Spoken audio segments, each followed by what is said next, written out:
नमस्कार, स्वागत आप सभी का आज के खास कार्यक्रम खास मुलाकात में। आज हमारे साथ स्टूडियो में मौजूद हैं श्रीमान बजरंगलाल जांगीड़ जी। आप श्री विश्वकर्मा शिक्षा समिति जांगीड़ छात्रावास सीकर में अपनी ऑडिटर पद पर सेवाएं दे रहे हैं। नमस्कार, स्वागत आपका हमारे स्टूडियो में।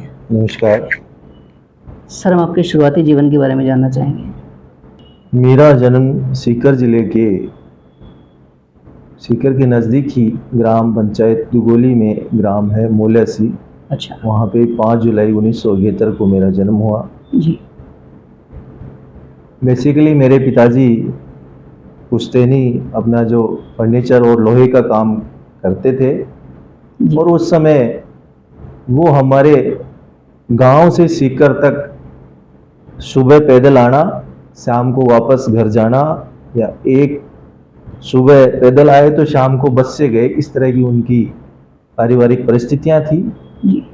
उन्होंने मेरे जन्म के आसपास ही सन 73-72 में सीकर में एक भूखंड खरीदा और वहाँ वो फिर अपने काम के हिसाब से गांव से शिफ्ट हुए।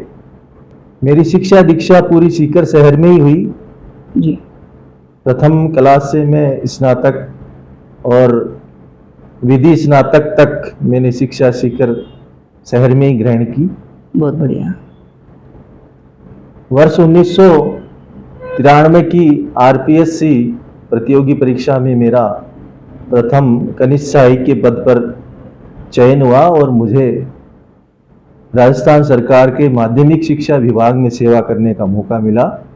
मैं अप्रैल 1996 से लेकर के और वर्तमान तक राजस्थान सरकार के माध्यमिक शिक्षा विभाग में सेवाएं दे रहा हूं और मेरी 2 पदोन्नति होकर के और वर्तमान में मैं सहायक प्रशासनिक अधिकारी के पद पर कार्य कर रहा हूं। सर, आपने शिक्षा सेवा क्षेत्र क्यों चुना? मेरे परिवार में मेरे द्वारा फर्स्ट बार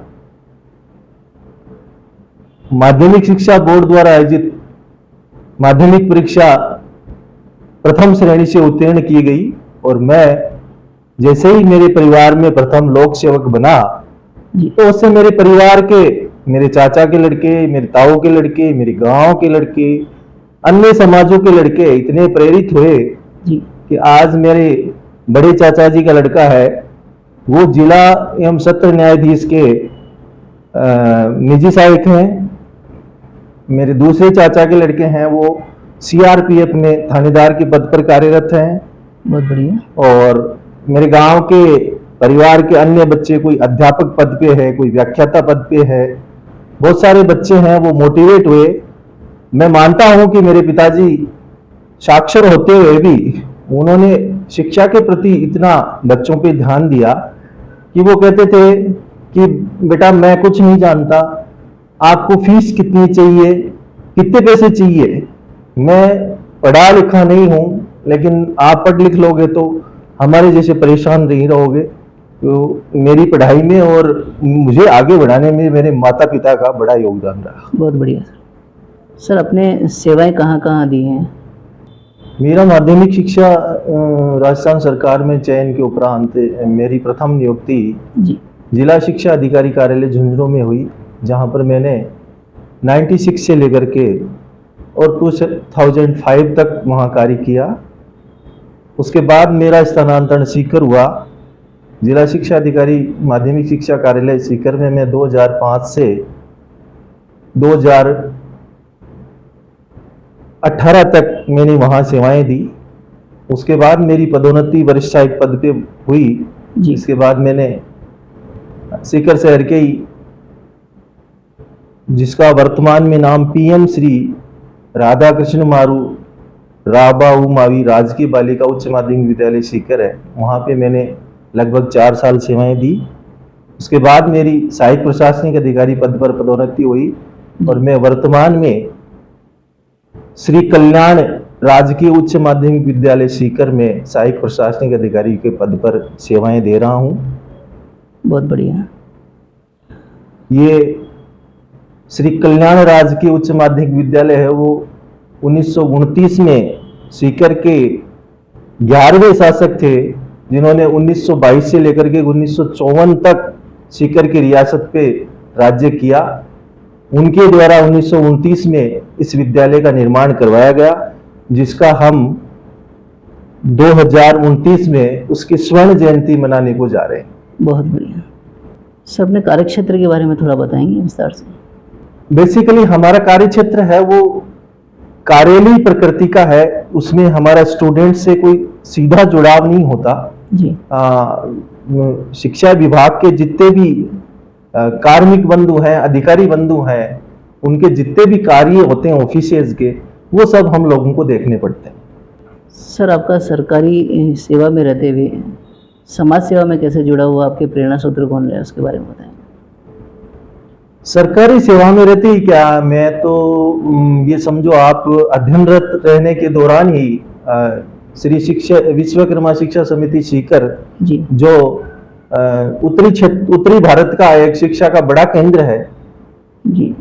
इस शिक्षा केंद्र में मेरे पिताजी शुरू से ही जुड़े हुए थे। और आप मानो कि मैं समझ पकड़ते ही जैसे 13-14 साल का था, उस समय में मेरे पिताजी के साथ आता था संस्थान में। तो इस तरह से उनसे मैं प्रेरित होकर के और इस संस्थान से जुड़ा। और जब से संस्थान के चिरंजी लाल जी खातीपुरा चेयरमैन बने, उससे लेकर के वर्तमान तक मैं यहाँ पे ऑडिटर पद पे सेवाएं दे रहा हूँ। बहुत बढ़िया सर। आपके कार्यकाल में जो भी उपलब्धियां रही है शिक्षा समिति के बारे में, उसके बारे में आप थोड़ा सा विस्तार में बताएं? जो संस्था के अध्यक्ष रहे उनकी सभी की उपलब्धियां रही हैं, लेकिन मैं मानता हूं कि इस शिक्षण संस्थान विश्वकर्मा शिक्षा समिति की भूमि आवंटन सीकर के परोपकारी, दानदाता या कल्याणकारी राजा जिसको कहें, जो सीकर के 11वें और अंतिम शासक के रूप में उन्होंने इस सीकर रियासत पे 32 साल राज किया, वो स्वयं अनपढ़ थे, लेकिन शिक्षा के प्रति उनकी ललक और जागृति इतनी थी कि अभी 20 जून 2024 को ही उनका 138वीं जयंती पर्व मना गया है। तो वहां पे पता लगा मुझे भी, और पहले से भी मुझे ध्यान था, लेकिन उनके साथ जो निजी सचिव रहे और आज वो पत्रकारिता का कार्य देखते हैं, तो उन्होंने बताया कि वो कॉलेज में पढ़ने वाले बच्चे जैसे बीए पास को भी वो बीओ पास बोलते थे, लेकिन वो शिक्षा के प्रति इतने जागरूक थे। जो बच्चे कॉलेज करते, फर्स्ट पायदान पे आते, या जो निर्धन बच्चे थे उनको छात्रवृत्ति देनी है, उनको रुकने की व्यवस्था, मोस्टली बात अपन शिक्षा समिति के इस पे कर रहे हैं। तो समाज के उस समय अपने समाज के भी जो जागरूक बंधु थे वो अनपढ़ थे, लेकिन उनमें शिक्षा के प्रति जागरूकता थी। और यहाँ के राव राजा की शिक्षा के प्रति रुझान को देखते हुए समाज के बंधुओं ने राव राजा साहब से निवेदन किया कि साहब, हमारे समाज के बच्चे ग्रामीण क्षेत्र सुदूर स्थानों से आते हैं, उनको यहाँ आवास करने में बड़ी समस्या होती है, क्योंकि कालांतर में उस समय जिस समय शिक्षा समिति का गठन हुआ, उस समय कोई स्थायी निर्माण शहर में भी बहुत ज्यादा नहीं थे कि बच्चों को कोई किराए का मकान मिल जाए या रुकने की उचित व्यवस्था मिल जाए। तो समाज के लोगों ने राव राजा से निवेदन किया कि साहब, हमारे समाज के बच्चे इस तरह से परेशान होते हैं, तो आप हमें कोई भूखंड उपलब्ध करवाइए जिससे हमारे समाज के बच्चे यहाँ रह करके अध्ययन कर सके।